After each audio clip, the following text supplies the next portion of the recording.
चमन एक मोची था। वो सड़क के किनारे जूते चप्पल जोड़ने और जूते पॉलिश करने का काम करता था।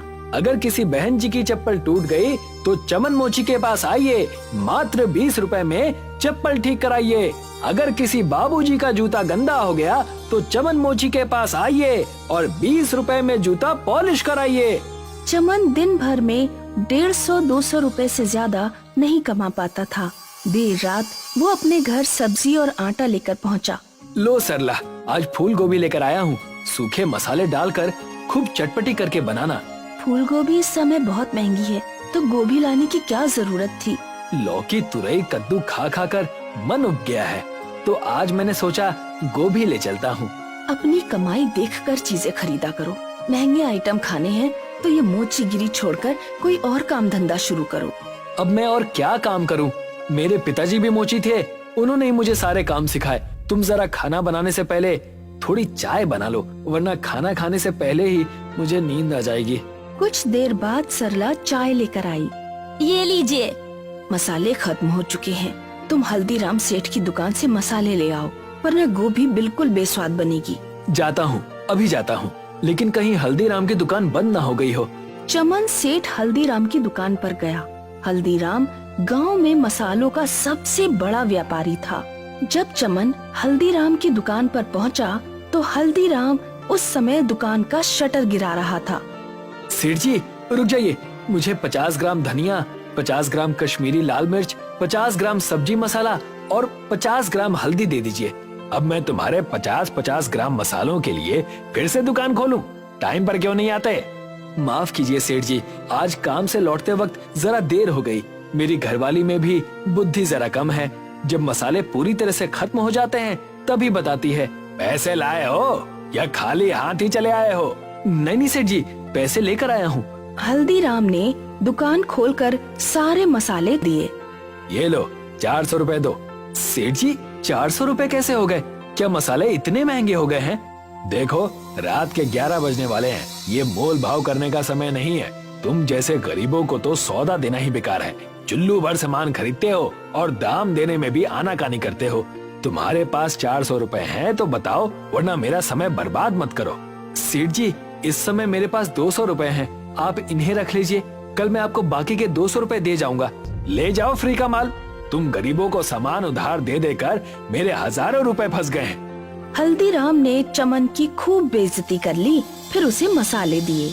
चमन मसाले लेकर घर पहुंचा। खाना खाते समय सरला ने चमन से कहा, कई महीने हो गए, लेकिन मुझे ना तो उल्टियाँ हुई हैं और न ही पेट में कोई भारीपन महसूस हो रहा है। कल आप मुझे डॉक्टर के पास ले चलिए। ठीक है, कल काम पर जाने से पहले तुम्हें डॉक्टर के पास ले चलूंगा। चमन अगले दिन अपनी पत्नी को डॉक्टर के पास लेकर गया। कुछ जांचें करने के बाद डॉक्टर ने कहा, वैसे तो सब कुछ ठीक है, लेकिन तुम्हें अपना खान पान सुधारना होगा। अनार, सेब, मछली, अंडा, दूध, दही, ये सब अपने खान पान में शामिल करो। उस दिन रात में चमन सरला के लिए अनार और सेब लेकर पहुंचा। फल तो बहुत महंगे होंगे, आज आप हल्दीराम सेठ के पैसे कैसे चुकाएंगे? अरे तुम चिंता क्यों करती हो, उसके पैसे बाद में चुका दिए जाएंगे। थोड़ी बहुत बातें सुनाएगा तो मैं सुन लूंगा, फिलहाल तो मैं उधर जाऊंगा ही नहीं। अपनी पत्नी को अच्छा खिलाने के लिए चमन खूब मेहनत करने लगा। वो जहाँ मोचीगिरी का काम करता था, उस स्थान पर उसने बेचने के लिए कुछ पुरानी चप्पलें भी रख ली। जल्दी ही चमन ने अपनी कमाई दोगुनी कर ली। जैसे जैसे सरला के पेट में उभार आ रहा था, वैसे वैसे चमन की खुशियाँ बढ़ती जा रही थी। चमन खुशी में हल्दीराम के पैसे वापस करना तो भूल ही गया। एक दिन वो खिलौने ले आया। इतनी जल्दी खिलौने क्यों ले आए? अंदर से इतनी खुशी हो रही थी कि मुझसे रुका ही नहीं गया। उधर हल्दीराम बहुत दिनों से चमन का इंतजार कर रहा था। चमन सौदा लेकर उस दिन के बाद से तो गायब ही हो गया। अब तो इधर से निकलता भी नहीं है। मालिक, चमन की घरवाली पेट से है, इसीलिए चमन इस समय उसी की सेहत बनाने में लगा है। आपके कर्ज की उसे कोई चिंता नहीं है। हल्दीराम की भी पिता बनने की बहुत इच्छा थी, लेकिन उसकी शादी के कई सालों बाद भी उसकी पत्नी का गर्भ धारण नहीं हुआ था। हल्दीराम को चमन से जलन महसूस हुई।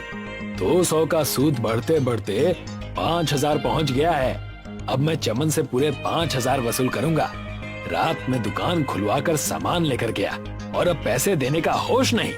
कल पता लगेगा उस 2 कौड़ी के मोची को। अगले दिन हल्दीराम ने अपने आदमियों को चमन के पास भेजा। चमन रोड पर उस समय अपनी दुकान लगाकर ही बैठा था। तुमने सेठ हल्दीराम के पैसे नहीं लौटाए, इसलिए हम तुम्हारा सारा सामान जब्त करने आए हैं। मात्र 200 रुपए के लिए तुम मेरा सारा सामान जब्त कर लोगे? 200 नहीं 5000। सेठ जी के कर्ज पर चक्रवृद्धि ब्याज लगता है, उसका हिसाब तुम्हें समझ में नहीं आएगा, लेकिन बस इतना जान लो कि तुम्हारा कर्ज 5000 हो गया है। भाइयों, इसका सारा सामान उठा लो। मेरे ऊपर दया करो, इस सामान से मेरी रोजी रोटी चलती है। मैं सेठ जी का कर्ज चुका दूंगा, लेकिन इस समय मेरा सामान छोड़ दो।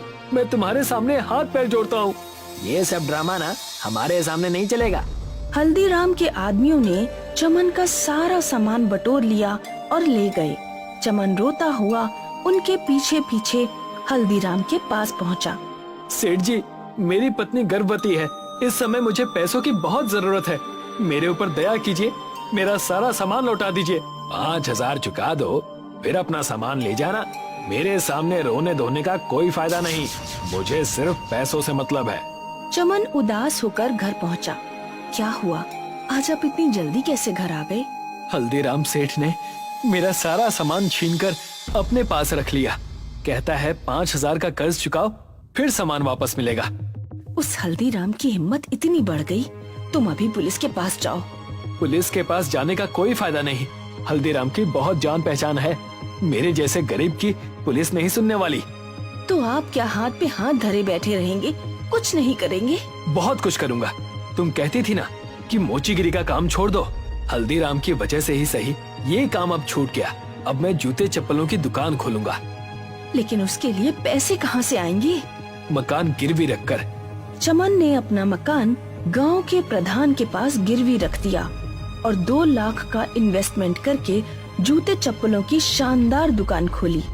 चमन मजबूत टिकाऊ जूते चप्पल उचित दामों पर बेचता था, इसीलिए उसकी दुकान चल निकली। कुछ महीनों बाद एक दिन चमन हल्दीराम सेठ के पास पहुंचा। सेठ, मैं तुम्हारे रुपए चुकाने आया हूँ। हालांकि अब मुझे मोचीगिरी के सामान की कोई जरूरत नहीं है, लेकिन वो सामान मेरे पिताजी की निशानी है, इसलिए वो मुझे वापस चाहिए। चक्रवर्ती ब्याज से तुम्हारा कर्ज अब 20,000 हो गया है। इतना कर्ज चुका पाओगे? चमन ने नोटों की गड्डी हल्दीराम की तरफ फेंकी। 25,000 हैं, रख लो, जरूरत पड़ने पर तुम्हारे काम आएंगे।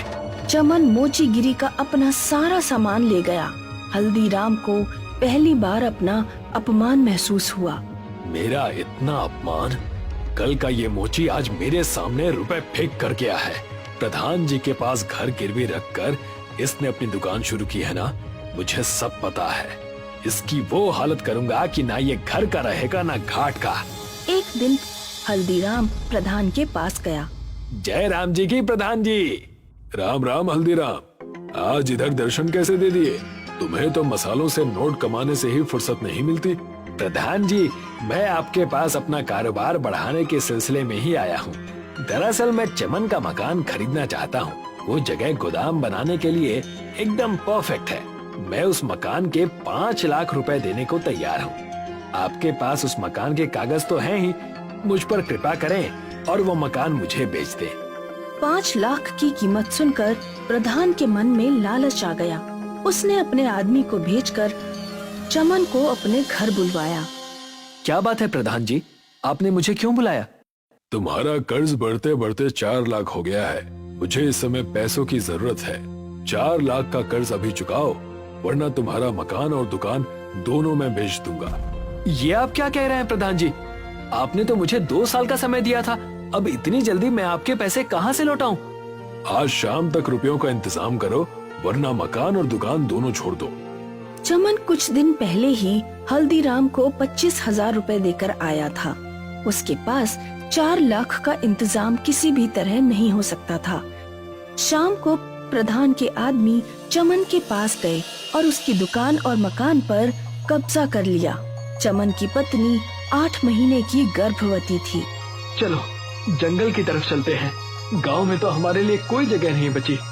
चमन और उसकी पत्नी जंगल में गए। वो जंगल में खाने की तलाश में काफी आगे चले गए। उन्हें एक नदी मिली। ये नदी जरूर किसी न किसी गांव तक जाती होगी। चमन ने लकड़ी की एक नाव बनाई और दोनों लोग उस नाव में बैठ गए। उस नदी ने चमन और सरला को एक रेगिस्तान तक पहुंचा दिया। हम तो किसी रेगिस्तान में आ गए। चमन ने देखा वो रेगिस्तान साधारण नहीं है। वहाँ रेत के पर्वतों की जगह सूखे मसाले के पर्वत थे। हल्दी का पर्वत था, लाल मिर्च का पर्वत था, सूखे धनिये का पर्वत था, अमचूर पाउडर का पर्वत था और भी बहुत से मसाले थे। लगता है ईश्वर ने हमारी मदद करने के लिए हमें यहाँ तक पहुँचाया है। ठीक कहा। इन मसालों को मैं गांव में ले जाऊंगा और सेठ हल्दीराम से भी बड़ी दुकान खोलूंगा। चमन ने बोरी में कई तरह के सूखे मसाले रख लिए और उन्हें लेकर गांव में पहुंचा। चमन ने बहुत सस्ते दामों पर मसाले बेचना शुरू किए। आओ आओ भाइयों बहनों, दिन दहाड़े लूट, सारे मसाले 100 रुपए किलो, कोई भी ले जाओ। चमन के पास गांव वालों की भीड़ लग गई। कुछ व्यापारी भी थोक में मसाले खरीदने पहुंच गए। हल्दीराम को जब ये बात पता लगी तो वो खुद उस स्थान पर पहुंचा जहां चमन मसाले बेच रहा था। हल्दीराम ये देखकर भौचक्का रह गया कि चमन के पास इतने सारे मसाले कहां से आ गए। हल्दीराम ने अपने एक नौकर से कहा, ये लो 5000 रुपए। आज से तुम्हारा काम चमन पर नजर रखना है। जरा पता लगाओ कि चमन ये मसाले कहां से लेकर आ रहा है। अब चमन का सारा माल बिक गया तो चमन एक रात जंगल की तरफ गया। हल्दीराम के आदमी ने चमन को नदी से रेगिस्तान पहुंचते हुए देख लिया। उसने सारी बात जाकर हल्दीराम को बताई। सेठ जी, जंगल में एक नदी है जो मसालों के रेगिस्तान तक जाती है। मसाले का रेगिस्तान? हाँ सेठ जी, मसाले का रेगिस्तान। वहाँ हर तरह के मसालों के रेत जैसे पहाड़ हैं। हल्दीराम तुरंत नाव पर सवार होकर मसालों के रेगिस्तान पहुंचा। उसने भी बोरों में मसाले भर लिए और अपनी दुकान तक ले आया। लेकिन जैसे ही उसने बोरियां खोलकर देखी तो उसे पता लगा कि बोरियों में तो रेत है। ये कैसे हो सकता है? मैं तो मसाले लेकर आया था, लेकिन ये तो रेत है। उधर चमन भी रेगिस्तान में मसाले भरकर लाता था। उसके मसाले मसाले ही रहते थे। सेठ जी, मुझे तो लगता है कि चमन को कोई वरदान प्राप्त है। वो भी उसी रेगिस्तान से मसाले लाता है, लेकिन उसके मसाले रेत नहीं बनते। चमन जल्द ही बहुत अमीर हो गया। उसने मसालों की बड़ी सी दुकान खोली। अब हल्दीराम को कोई पूछता भी नहीं था। अब तो एक ही उपाय बचा है, किसी तरह मैं उस रेगिस्तान के मसालों को खराब कर दूं। हल्दीराम एक मोटर और एक बड़ा सा पाइप लेकर रेगिस्तान पहुंचा। उसने मोटर को नदी के पानी से कनेक्ट किया और पाइप से रेगिस्तान के सारे मसालों को पानी लगा दिया। लेकिन कुछ ही घंटों में धूप से पानी सूख गया और मसाले पहले जैसे हो गए। लगता है रेगिस्तान में पानी डालने से काम नहीं चलेगा। मैं इन मसालों में आग लगा दूंगा। हल्दीराम ने ढेर सारे पैसे खर्च करके बहुत बड़ी मात्रा में पेट्रोल खरीदा। वो पेट्रोल लेकर रेगिस्तान में पहुंचा। उसने पूरे रेगिस्तान में पेट्रोल छिड़का और आग लगा दी। मसाले जलने लगे। हल्दीराम बहुत खुश हुआ। अब मसालों का दी एंड हो गया। अब देखता हूँ चमन क्या करता है। हल्दीराम अपने घर बहुत खुश होकर पहुंचा। अगले दिन वो फिर से रेगिस्तान को देखने गया। आग बुझ चुकी थी और केवल मसालों के ऊपर की ही परत जली थी। अंदर से सारे के सारे मसाले पहले जैसे ही रहे। उसी समय चमन वहाँ पहुँचा। हल्दीराम, तुम्हारी हरकतें इस रेगिस्तान पर कोई असर नहीं डाल पाएंगी। तुम अपने मसाले की दुकान कहीं और शिफ्ट कर लो, क्योंकि मेरे सामने तुम्हारी दुकान तो चलने से रही। चमन रेगिस्तान से मसाले भरकर ले गया। मैं इस पूरे के पूरे रेगिस्तान को ही साफ कर दूंगा। हल्दीराम एक बहुत बड़ी नाव लेकर, जो बिल्कुल जहाज की तरह थी, रेगिस्तान में पहुंचा। उसने रेगिस्तान का सारा रेत अपने जहाज पर भर लिया और उसे लेकर गांव की तरफ लौटने लगा। जहाज पर रेत का पूरा पहाड़ हो गया था। बीच नदी में जहाज डूबने लगा। हल्दीराम भी जहाज के साथ डूबने लगा। अरे कोई बचाओ मुझे तैरना नहीं आता। उसी समय चमन वहाँ पहुँच गया और उसने हल्दीराम की जान बचाई। मुझे माफ कर दो चमन, तुम्हारा धंधा बिगाड़ने के चक्कर में आज मैं अपनी जान ही गवा देता। तुम्हारा मसाले का रेगिस्तान तुम्हें ही मुबारक हो। मैं अपना काम धंधा अब कहीं और ले जाऊंगा। चमन के घर जुड़वा बेटे और बेटी का जन्म हुआ। उसने बहुत बड़े जश्न का आयोजन किया और खुशी से अपनी जिंदगी बिताने लगा।